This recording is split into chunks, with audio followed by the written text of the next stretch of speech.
Right now, millions of ambitious women are being sold the exact same internet illusion. Be softer, stop pushing so hard, and just let things magically come to you. They call it the divine feminine energy era. And honestly, a large part of it is completely backwards. You have seen the viral aesthetic: soft morning sunlight, matcha lattes, neutral tones, and advice telling you to surrender your control. While resting is genuinely beautiful and burning out is dangerous, some of these viral habits quietly contradict decades of clinical psychology. They are not giving you peace. They are slowly stripping away your actual power and authentic identity. We checked 5 popular claims against actual science, and one is likely quietly running your life right now. Rule number 1: just wait, and it will find you.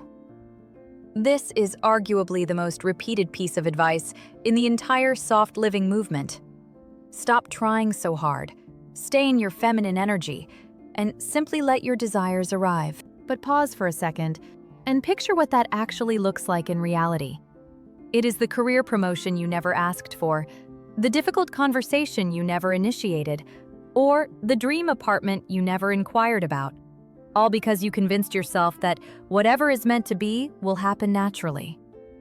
Here is the psychological reality check. Behavioral science relies heavily on a concept known as the locus of control, the core belief system dictating whether your actions drive your future or if life simply happens to you. Decades of clinical data show a brutal truth. Individuals with a strong internal locus of control, those who actively take steps toward what they want, experience significantly lower anxiety, better mental health, and higher overall life satisfaction. Waiting is not a peaceful state of rest. It is still a choice, and usually it is the exact choice that leaves ambitious people feeling entirely trapped. Hope is a comforting emotion, but it is a terrible strategy. And the universe has never magically answered a single email on your behalf. Rule number 2: stay perfectly calm, do not cause friction, and just let it go. On the surface, this looks like the ultimate sign of peace and emotional maturity. You likely know the exact feeling. It is that subtle insult wrapped in a joke, the boundary a friend crossed yet again, or the heavy frustration you swallow and cover with a polite smile because speaking up simply feels like too much work. But clinical psychology tells a very different story. Researcher James Gross has spent decades studying emotional suppression, and the data is incredibly clear. Hiding your true feelings actively spikes your stress and fractures your relationships. Renowned relationship expert John Gottman discovered a similar truth. Avoiding small, everyday moments of friction is exactly what destroys partnerships over time. The couples who completely dodged conflict were not the most peaceful. They were simply running out of time. Forcing yourself to let it go might look calm, but if you are merely burying the emotion, it is not gone. You have just scheduled it to return with interest. Because buried resentment never dies. It simply waits for the worst possible moment to explode. Now, that second point probably hit a little too close to home. But what comes next usually gets the most pushback online. So let's walk straight into it. Rule number 3: soften your ambition and stop being so driven. The internet frequently claims that being highly analytical or intensely goal-oriented is the wrong kind of energy. And to find true peace, you must dial back your natural intensity. You have probably caught yourself doing this without even realizing it.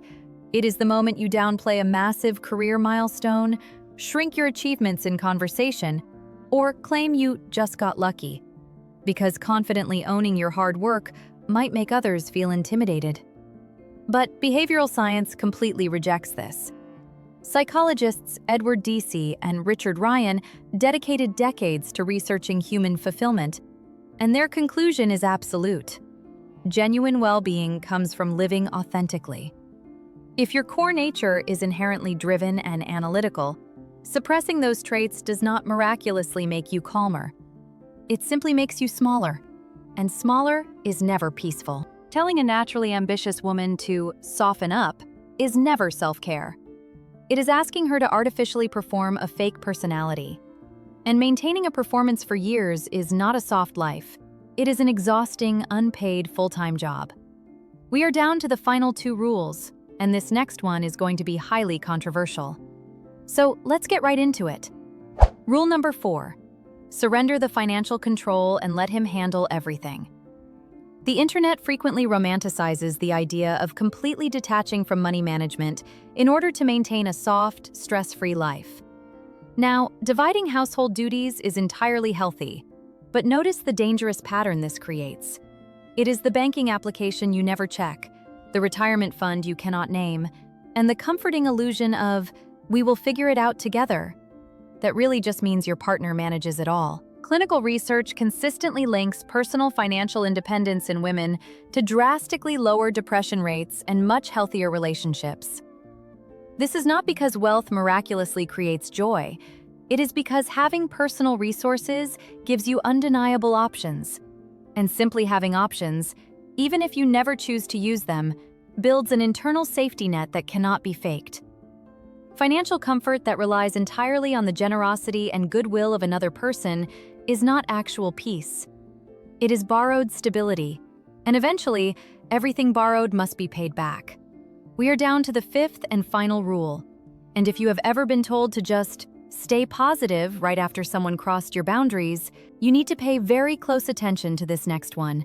Rule number 5. Never show anger. Just stay perfectly positive. The soft living trend often treats frustration like a toxic flaw, something you should instantly fix with deep breathing, a forced smile, or a quick gratitude journal. You probably recognize this exact cycle. Someone deeply disrespects your time or dismisses your boundaries, and instead of addressing the issue head-on, you immediately try to convince yourself to just send them good energy and quickly push the frustration down. But modern emotion research views this completely differently. Clinical psychologists define anger not as a character flaw, but as critical biological information. It is your mind's internal alarm system, flashing a red light to signal that a fundamental boundary has just been violated and something in your environment urgently needs to change. Forcing a positive mindset to cover up genuine anger is not inner peace. It simply silences your own alarm system, and turning off a fire alarm never stops the actual fire. It just guarantees the problem will eventually burn much louder.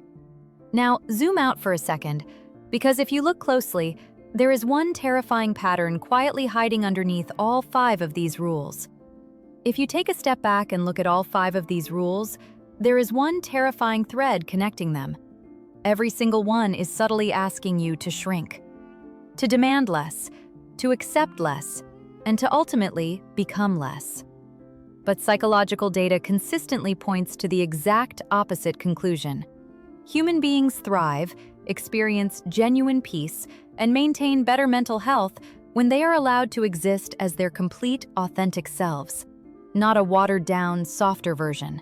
Notice how innocent these habits look on the surface. Nobody ruins their life by staying quiet during one uncomfortable conversation. But if you repeat any of these habits for a decade, you do not achieve a peaceful life. You simply become invisible in your own life. One tiny surrender at a time. And that is the harsh reality they never show you in those aesthetic videos. So I have a very direct question for you, and I want the brutally honest answer. Which of these 5 habits have you been secretly doing to yourself?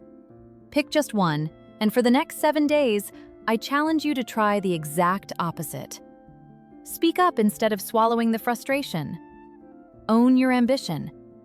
Take an action instead of simply waiting. Let me know which one you are choosing down in the comments. I read every single one, and frankly, the debate in the comments section today is probably going to be more fascinating than the video itself. Subscribe to Treehouse Tots Academy for more psychology-backed insights, and I will see you in the next one.